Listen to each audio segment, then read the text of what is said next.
Skewed and Reviewed Skewedcast. We are a day later over the holiday weekend because we were all busy with Phoenix Fan Fusion this weekend. So for those of you that are used to seeing the show on Sunday nights, apologize for the Monday delay, but we are keeping with our once-a-week schedule that even on vacation we still managed to do by pre-recording some stuff. And I'm Gareth, creator of Skewed and Reviewed. You can also catch us at Skewed and Reviewed, the magazine, our quarterly magazine. We'll have our June magazine out soon. And, of course, we have content in 8 papers in the Pinal Central Network. Just type in pinalcentral.com, keyword skewed, and you'll see us. And I also do a segment each week on BJSH's Geek Nation on KISW FM radio. And we have the simulcast on our page each week as well. I wanted to open the show before we get into some discussions of Star Wars, video games, conventions, and other pop culture things by letting you know that Warner Brothers has got some very interesting Scooby-Doo content out. There's the new Scooby-Doo Almost Complete collection coming out, and it's the best of the new Scooby-Doo movies, the lost episodes, and there's also the new Scooby-Doo movies, like we said, the Almost Complete collection. And so the best of the lost episodes. It's basically a good way to tie the gap until the next films come out. We just got them in the other day, and I haven't had a chance to fully watch them yet, but I wanted to make sure that we mention them. They are available from Warner Brothers Home Video, and you definitely do want to make sure that you see them when you get a chance if you're a fan of Scooby-Doo and all the gang, because those are always fun. I remember growing up on them, and they certainly get referenced a lot in pop culture, and that's definitely something we don't want to miss. Now, I'm joined, as always, with Justin and Michael, and we are going to start off the main topics of the show tonight with a bit of news on Call of Duty. Now, we're going to get a reveal on May 30th for Call of Duty Modern Warfare, which we're told is a reboot of the franchise. But we've also received news that apparently next year's game, tentatively titled Call of Duty 2020, wink, wink, is going to be Black Ops 5. And the reason for this is that though Sledgehammer and Raven were the next development studio scheduled to release a Call of Duty game, there were some difficulties that arose between the two of them on directions. So Activision stepped in, contacted Treyarch, and essentially said, we know you're not scheduled to release your game until 2021. However, we want you to take what was in the works here, work around what you've been working on, and you're getting the game in 2020, and it's Black Ops 5. So why don't we start with you, Michael? What's your take on all of this? Is this something to be okay with, or is this cause for concern? Well, I think for people who want a campaign, even though I think they had said they're going to try to get one in for Black Ops 5, I think that might be, if they have less than a year less to work on it, I think that might be a little bit overly optimistic. I've always said I like the Black Ops franchise. Black Ops 4 was a great game, going back all the way to Black Ops. So I think Treyarch is more than capable of delivering. Again, a little bit tighter release schedule. The assumption is they have this stuff in the works. So I think what we might do is potentially miss out on some mode of play. And again, maybe we'll see maybe we won't see a single player campaign. I don't think it really had hurt Black Ops 4 any in this case. So maybe they feel that isn't something they have to worry about. And it does allow them to kind of compress that release schedule and get them something to release, sooner rather than later. So I think it'll be okay. I think they've been pretty solid with their releases. So I think, just like anything else, I think it'll just be another notch in the belt of the Black Ops franchise, and I think they'll do fine with the delivery on it. So I'm not too worried about it. Yeah, and Justin, your take, please. Yeah, I'm actually very curious as to how they're going to pitch this Modern Warfare game, just because it seems a little confusing to me that the Modern Warfare, so Call of Duty 4 Modern Warfare, I think it came out roughly 10 years ago, but even then, it's really not that old of a game to kind of, I don't know. It seems kind of a strange choice to reboot it, if you know what I mean.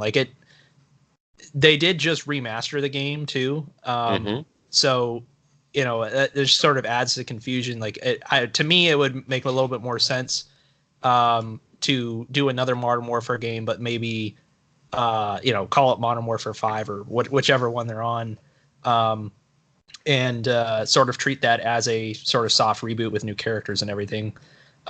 Calling it Modern Warfare, I think might be confusing to people, but I'm actually very curious to see how it comes out, in this new trailer. from what I've heard, Activision is very excited about the project, so that is a good sign. Particularly excited, I guess, that they're more they have more faith in this Call of Duty supposedly than many of the other recent ones. So I'm definitely intrigued. I was a huge fan of Modern Warfare, of course, and I'm curious to see where they take this, just because it seems like lately they've sort of been trying to find a new path, a new voice for Call of Duty as a franchise. They went back to their World War II roots recently, and it seems like they're kind of toying with some new ideas and kind of going back to their roots in several ways. So maybe we'll get to see something that was just as pivotal as Modern Warfare was when it came out. I would be definitely all on board with that, because that was one of my favorite games, certainly of the franchise, and one of my favorite shooters ever. Yeah, it's definitely an odd choice of things, because it's not really a reboot as in they're taking the original game and redoing it. It is a new Call of Duty game that we've been told everything's new about it. They just simply, instead of calling it Modern Warfare 4, decided just to call it Modern Warfare, which to me indicates that they're at least looking to kick off a brand new trilogy and a new series, and to essentially say, who knows what's going to happen with Sledgehammer and Raven. So maybe they go back to a 2-year development cycle for the games, which was the standard for the longest time, or they bring in a new developer and go back to a 3-year development time. But I think, should this game be a decent enough hit for them, I think it's safe to say that you'll probably have a new Modern Warfare 2, or some kind of Modern Warfare with a title other than a number, because that could be very confusing. Can you imagine somebody who comes into the franchise late and says, oh, I really like this Call of Duty, I want to go back and get all the other stuff? So, Call of Duty 1, 2, 3, they get Modern Warfare 1, 2, 3, and then all of a sudden, here's Modern Warfare 2, and Modern Warfare 3. And yeah, so I guess they're kind of hoping that people won't be too confused over that. But let's remember what happened in Hollywood when they released the prequel to The Thing and just called it The Thing. Everybody couldn't figure out, is it a prequel, is it a sequel, is it a reboot, and it definitely added to the confusion of the mix. But I think they're counting on the fact that it's Call of Duty and people are going to run to it regardless. So I guess we have that to look forward to. Switching gears, folks, we have a lot of news in the Star Wars universe. First, we have the news that there is possibly the Obi-Wan Kenobi film series, call it what you will be coming to the Disney Plus streaming service in the not-too-distant future. Then we get the news that, of course, that the producers for Game of Thrones, they have the next film that's coming out after Rise of Skywalker. And now, of course, we also have news that the Terminator Genesis scribe is working on a Knights of the Old Republic film. So the first off, Justin, do you think that this new movie from the producers of Game of Thrones is an Old Republic film, or are these two entirely separate films? I believe there are separate films, and I base this on, of course, we don't know for sure, but if I remember reading correctly, someone on the inside was trying to allege that the Game of Thrones producer series is going to be separate from this New Republic project. Mm-hmm. Supposedly, this New Republic project is very new, very much in the early stages. So I would expect that the Game of Thrones produced film series will probably come out first. It's still up in the air what's going on with Rian Johnson's film series, but and obviously you had mentioned that there's some other streaming service specific projects that are also in the works. Personally, Knights of the Old Republic was one of my favorite Star Wars games that had ever come out, and I always thought that it had the caliber of story that would definitely make for a great movie. So I am extremely excited for this for a number of reasons. One, just because it's a very interesting time period for Star Wars of the expanded universe that could definitely have a lot of potential for great storytelling. And that kind of goes into my next point, that one of my big concerns, ever since they got rid of the expanded universe, was that there was a lot of very good content. Certainly, there was a lot of bloated content that wasn't all that great that they jettisoned when they started this new film series. But there was also a lot of great content, and Knights of the Old Republic was a good example of that. And the fact that they're thinking about going back to this and recanonizing it, I think, is a very good move, because it shows that Disney is really kind of going back through the catalog of very good, high quality expanded universe content, and really kind of putting some focus on it, and really kind of giving a new life to some of these beloved stories. So I'm very excited for it. I wasn't a huge fan of Terminator Genesis, so that's slightly troubling. But that being said, I've been proven wrong before, time and time again, whenever a particular writer or director that is attached to a movie that maybe I was not a fan of their previous work, but they end up creating a project that I absolutely adore. So it's definitely not a sign for anything ill. I think Knights of the Old Republic is certainly a huge potential for a great movie series. And Michael, your take, please. Yeah, so kind of, I agree with Justin in the sense that it does give them a lot of leeway to play with the characters and stories, right? Because Knights of the Old Republic, the game, took place about 4,000 years before Star Wars: A New Hope. So it does give them a lot of potential opportunities to step away from the characters that everybody knows and loves, kind of get away from any potential story conflicts that the Star Wars movies as a whole are kind of running into. And it does give them an opportunity to kind of reestablish a canon based on something that has really no bearing on the current universe as it exists today. I think one of the things they'll have to be careful of, and this is really how they approach it, is we potentially run into issues that we run into with Star Trek Discovery, where we start seeing where this takes place 4,000 years before Star Wars, and yet because it's being released it's so much of a newer film, they kind of have to be careful not to fall into the trap where technology doesn't line up with the time frame, right? Again, because we're going to have the opportunity, we already have the opportunity to make things look better. We have opportunities for the shows that, they're much bigger budgets, have a lot more opportunity to make special effects look a lot better, but they have to remember that they have to keep it in line with the time scale and the time frame that we're talking about. And we're talking about 4,000 years before Star Wars. They got to be careful there. I mean, we're not talking 10 years or 40 years or 100 years. So I think as long as they stay close to the canon of the game, kind of make it, feel like the technology is, aged, I guess, even with the new opportunities with how they do the filming and everything else. I think there's a really good opportunity to kind of get back fans, start up a whole new fan, set a series of fans to really enjoy a new story. And again, takes place so much before any of the new stuff that they don't have to really worry about impacting the canon of the current Star Wars films in any of their iterations. So I think it's a good opportunity for them if they do it right.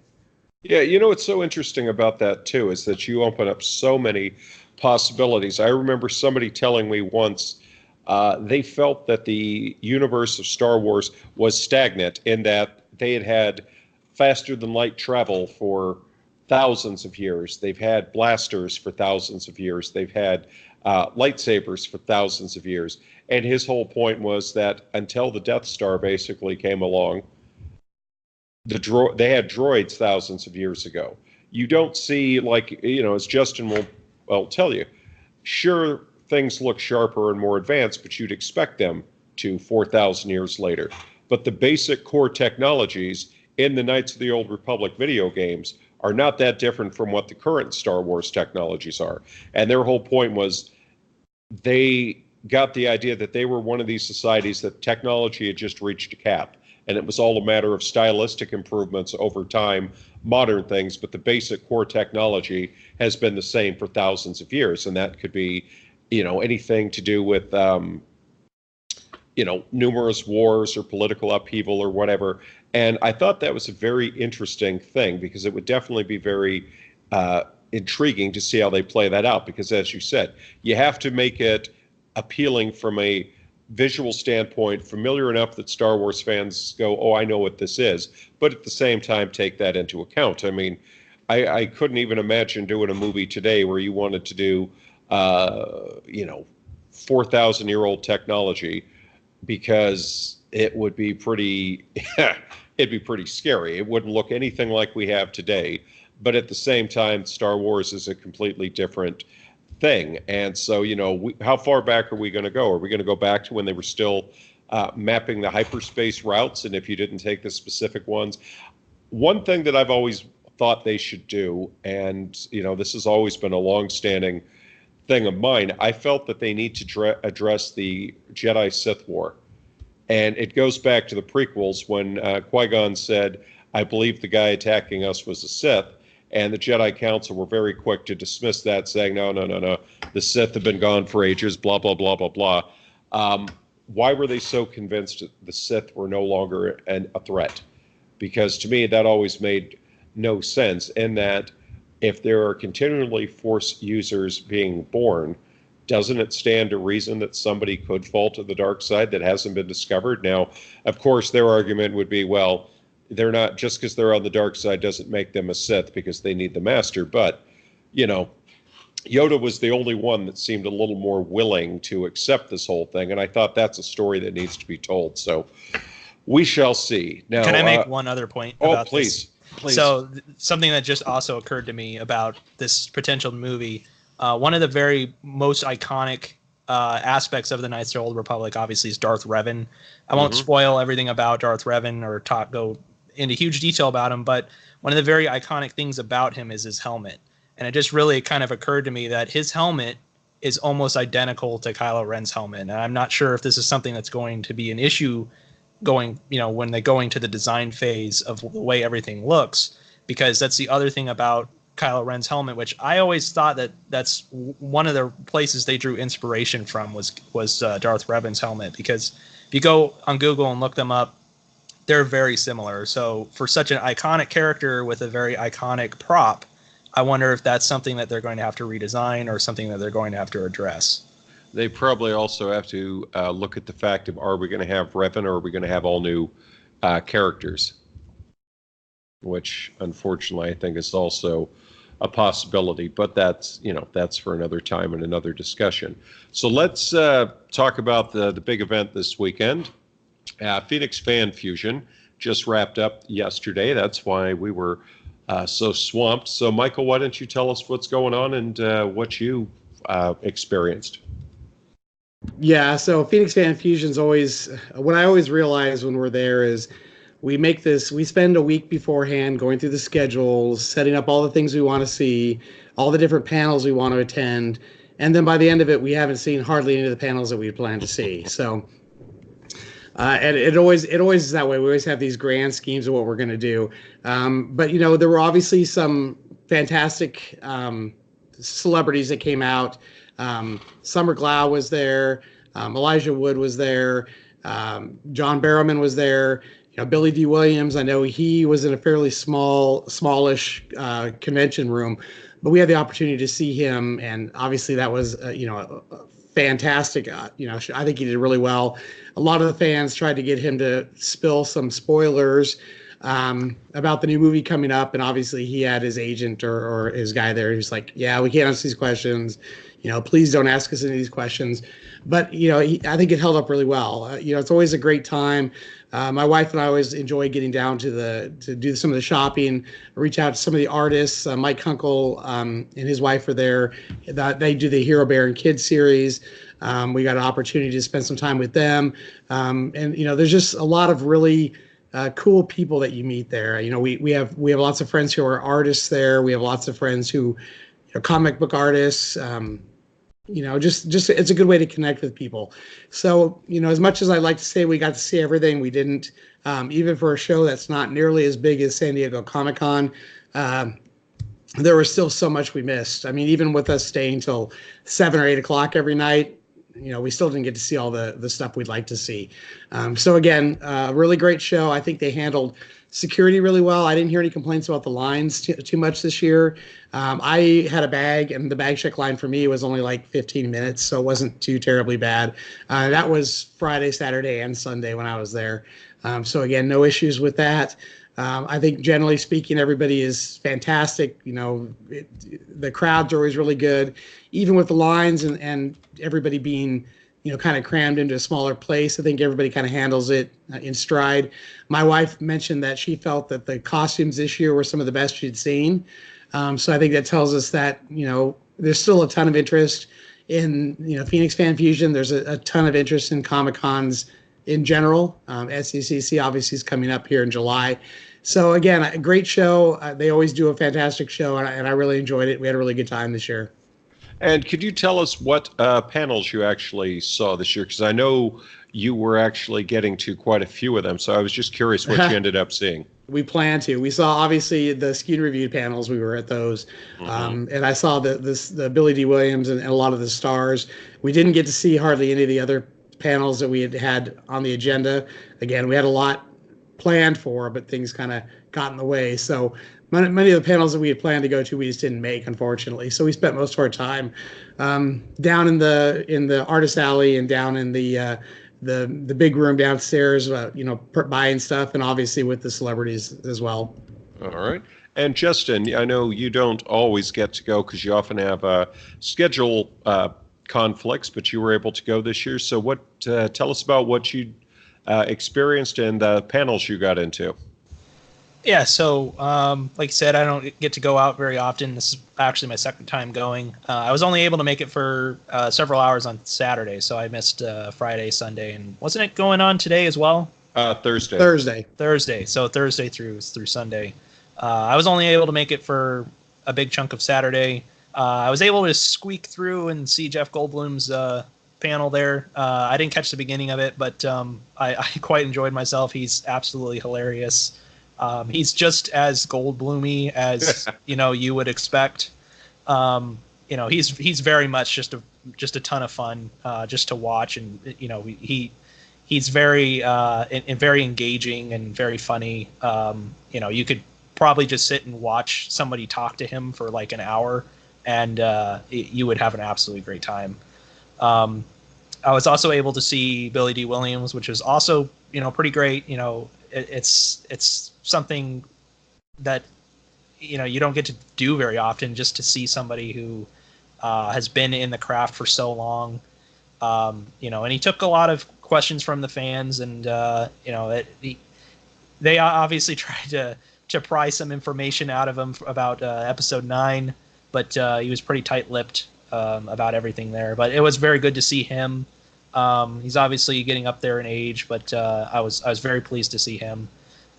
Those were the two big panels I saw. I saw your first Skewed and Reviewed panel, which was great. And then I was also able to spend quite a bit of time in the hall with all of the props and all the shops and everything. So, like Michael said, a lot of great costumes as well, a lot of great people. And surprisingly, it seemed a lot more crowded than the first time I went. Yet at the same time, it really didn't seem like a lot of people were waiting. There were so many panels, so many content, and so much content. Like every room had like a whole schedule of things to see. So it was definitely a great experience, and it does seem like they are getting better at hosting this as years go on.